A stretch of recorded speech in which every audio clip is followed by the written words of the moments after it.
ఓం శ్రీకృష్ణ పరబ్రహ్మణే నమః. భాగవతం. ఓం శుక్లాంబరధరం విష్ణుం శశివర్ణం చతుర్భుజం ప్రసన్నవదనం ధ్యాయే సర్వవిఘ్నోపశాంతయే. ఓం అగజానన పద్మార్కం గజాననమహర్నిశం అనేకదంతం భక్తానాం ఏకదంతముపాస్మహే. అనగాత్మ నీవు పంచాబ్ద వయస్కుండవై పినతల్లి నిన్నాడినట్టి మాటల నిర్భిన్న మర్ముండవగుచును జనయిత్రి దిగనాడి వనముకేగి తపమాచరించి యచ్చపు భక్తి ఈశ్వరుం పూజించి మహిత విభూతి మెరసి రమణంద్రిలోకోత్తరం వైన పదమును బొందితీవదిగాన భూరి భేదరూపమైన ప్రపంచంబురూడినే మహాత్మునందు బ్రతీతమయ్యలరు. అట్టి యగునుండద్వితీయుండును అక్షరుండు నైన ఈశ్వరుం పరమాత్ము నను దినంబు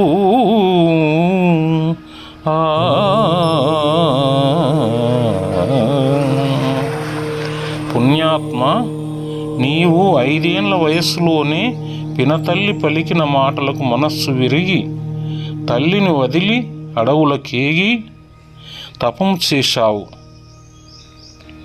స్వచ్ఛమైన భక్తితో ఈశ్వరుణ్ణి పూజించావు. మహావైభవంతో ముల్లోకాల అతీతమైన పదవిని సాధించావు. అనేక రూపాల మార్పుతో ఈ ప్రపంచం ఎవనియందు కనిపిస్తున్నదో అతన్ని గూర్చి ప్రతిదినం ధ్యానం చేయాలి. కైకొని శుద్ధంబు గతమత్సరంబును నమలంబునగు హృదయంబునందు సొలయు కన్వేషించుచును ప్రత్యేగాత్ముండు భగవంతుండును పరబ్రహ్మమయుండు ఆనందమాతృండు అవ్యయుండు పపన్న సకల శక్తియుతుండు సగునుండజుండు అయిన సర్వేశ్వరునందుత్తమంబైన సద్భక్తింజేయుచు సమత నొప్పి రూఢి సోహమ్మేతి ప్రరూఢమగుచు ఘనతకెక్కున విద్యయున్ గ్రంథి నీవు త్రించి వైచితి కావున దీవరేణ్య సర్వశుభహాని అయిన రోషంబు వలదు.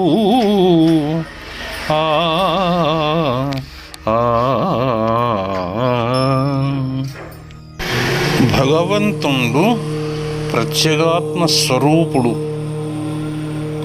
పరబ్రహ్మ స్వరూపుడు, ఆనందమయుడు, శాశ్వతుడు, సకల శక్తి సంపన్నుడు,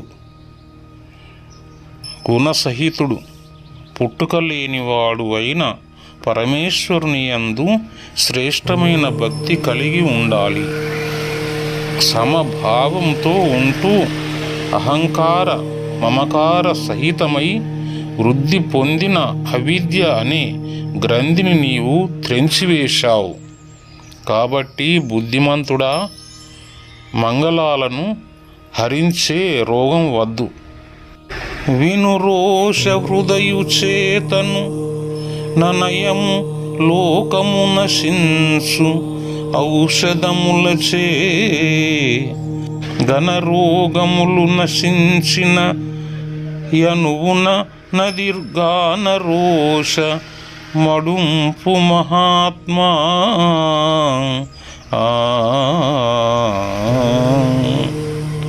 మందులచే రోగాలు ఏ విధంగా నశిస్తాయో అట్లే రోష హృదయుని వల్ల లోకాలు నశిస్తాయి.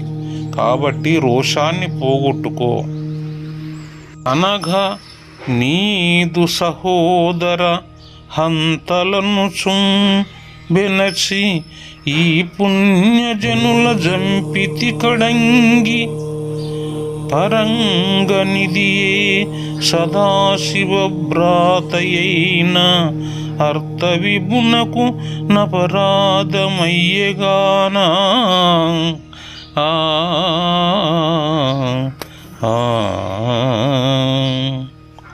ఓ పుణ్యాత్మ, నీ తమ్ముని చంపిన వారనే కోపంతో ఈ యక్షులను నీవు వధించావు. శివుని సోదరుడైన కుబేరుని పట్ల అపచారం చేశావు. కావున సదాశివ భ్రాతి అయిన అర్థవిభునకు శివునితో కైలాసంతో ఉన్న పార్వతీదేవి సౌందర్యాన్ని అసూయ దృష్టితో చూసిన ఇలబిలుని కుబేరుని అసలు పేరు. పార్వతి కురూపి కమ్మని శపించింది. దానితో ఇలబిలుడు కుత్సితమైన బేరం శరీరం గల కుబేరుడయ్యాడు. పశ్చాత్తాపంతో శివుని శరణాగతి పొందగా శివుడు కుబేరుని తన తమ్మునిగా స్వీకరించాడు. శివునికి తమ్ముడైతే కుబేరునికి పార్వతి వదినే అవుతుంది. మరిదికి వదినే తల్లితో సమానమని మనుస్మృతి. ఆ విధంగా సదాశివ భ్రాతి అయి అర్థవిభుడైన కుబేరుడు దుర్బుద్ధిని మానుకొని సత్ప్రవర్తన కలవాడయ్యాడు.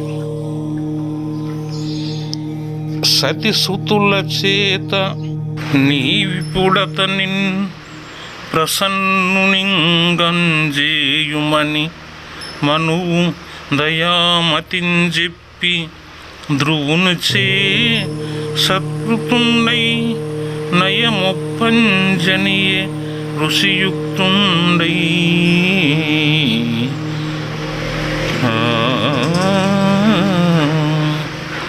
నీవు ఆ కుబేరుని వెంటనే నమస్కారాలతో స్తోత్రాలతో ప్రసన్నుని చేసుకోమని చెప్పి మనువు దయామయుడై కర్తవ్యం ఉపదేశించి ధ్రువునిచే ప్రశంసింపబడి ఋషులతో కలిసి వెళ్ళాడు. ఆ తర్వాత యక్షచారణ సిద్ధ విద్యాధరాది జనగణస్తూయమానుండై ధనదుండంతం పుణ్యజన వైశస నివృత్తు భూరి రోషరహితుండైనట్టి ధ్రువునింజేరంగవచ్చే.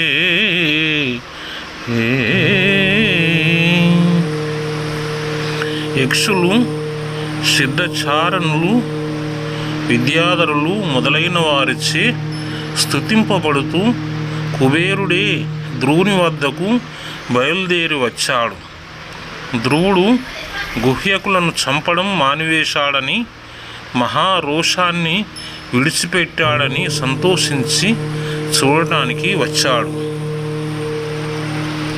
చనుదించి విసంకృతాంజలి అయిన ధ్రువుంజూసి తివుట నిట్లనియే క్షత్రియ కుమార తగ భవదీయ పితామహాదేశంబునను దృస్త్యజంబైన గణ విరోధ ముడిగితివటు గాన నునరంగనిపుడు నీయందుం ప్రసన్నుండనైతి భూత జనవలయంబుల కనయంబు కాలంబు కర్తయై వర్తింసుంగాన యుష్మ ధనుజుం జంపిన వారలి యక్షవరులు కారు తలపోయ నీ యక్షగణమునిట్లు నెరి వధించిన వాడవు నీవు కావు వినుత గుణశీల మాటలు వేయునేలా.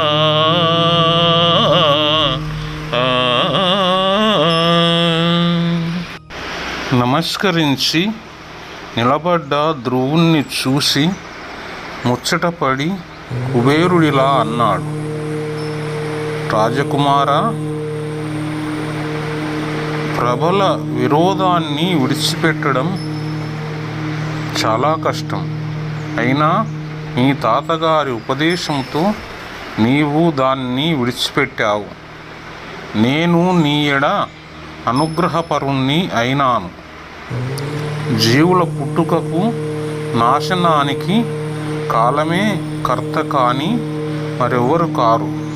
నీ తమ్ముణ్ణి చంపింది ఈ యక్షులు కారు. వారిని చంపింది నీవును కావు.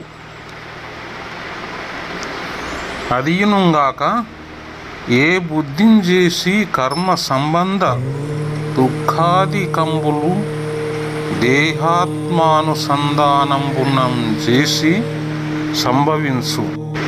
అట్టి యహంత్వమ్మను నపార్థ జ్ఞానంబు స్వప్నమందుంబోలెం పురుషునకు దోచునది కావున సర్వభూతాత్మ విగ్రహుండును అదోక్షజుండును భవచ్ఛేదకుండును భజనీయ పాదారవిందుండును అనంతామేయ శక్తియుక్తుండును గుణమయ్యగు ఆత్మ మాయచే విరహితుండును అయిన ఈశ్వరుని సేవింపుము. నీకు భద్రంబయ్యడు భవదీయ మనోగతంబైన వరంబు కోరుము. నీవంబుజనాభ పాదారవింద సేవనంబుందిరంబుగా చేదు అని ఎరుంగుదునని రాజరాజు చేత నట్లు మహామతియు భాగవతోత్తముండునైన ధ్రువుండు ప్రేరేపింపంబడి ఏ హరిస్మరణంబు చేత అప్రయత్నంబున దురత్యయంబైన యజ్ఞానంబు ధరింతురట్టి హరి స్మరణం వచలితంబగు నట్లు సంగుమని అడిగిన అట్లా కాకయని అంగీకరించి యంతం కుబేరుండును సంప్రీత చిత్తుండై ధ్రువునికి శ్రీహరి స్మరణం పట్ల అనుగ్రహించి యంత్రదానంబు నొందే.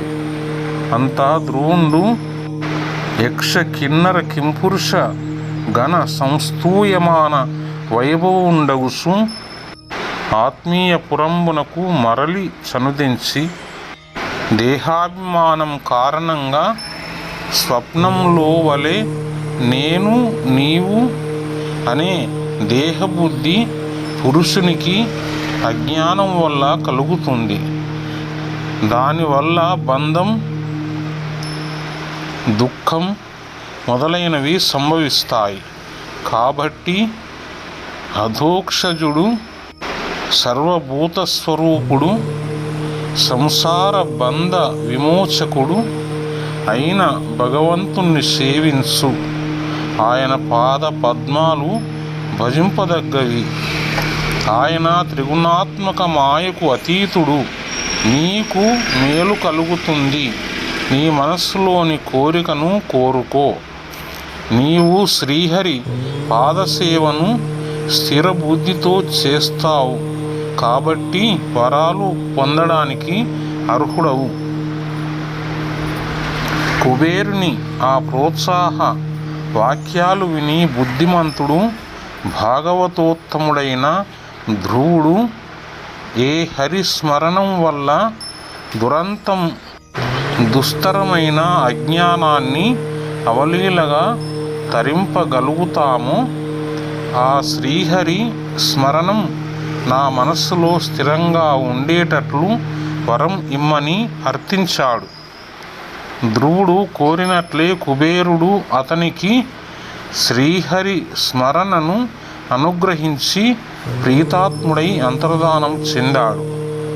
ఆ తర్వాత ధ్రువుడు యక్షులు, కిన్నరులు, కింపురుషులు తన వైభవాన్ని కీర్తిస్తుండగా తన రాజధానికి తిరిగి వచ్చాడు.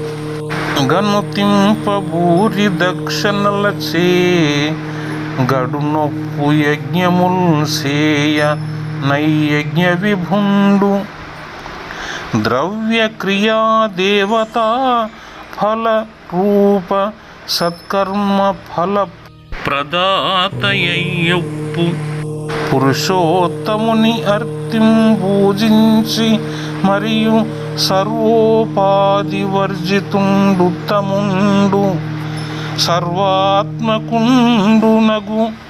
జలజాక్షునందు తీవ్రంబై ప్రవాహ రూపంబునైన భక్తి సలుపుచు అఖిల ప్రపంచమందు అలరన్ ధనయందునున్న మహాత్ము హరిని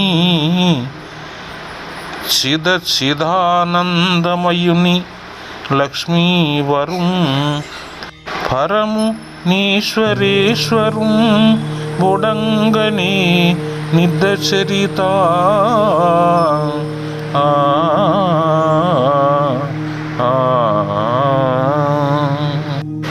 ప్రశస్తమైన నడవడి గల విదురా విను. ఇలా తన నగరానికి మరలి వచ్చి ధ్రువుడు అపారమైన దక్షిణలతో యజ్ఞాలు చేశాడు. అనేక ద్రవ్యాలు ఆచరింపబడే క్రియలు విష్ణుమూర్తి రూపాలుగా చూపబడ్డాయి. కాబట్టి అంతర్లీనమై నిర్వహించిన విష్ణువే అధిదేవతయై సత్కర్మ ఫలాలను పుష్కలంగా పంచిపెట్టాడు. ధ్రువుని బుద్ధి ఎన్నింటిపై నిలువలేదు. ఇవన్నీ ఉపాధులు.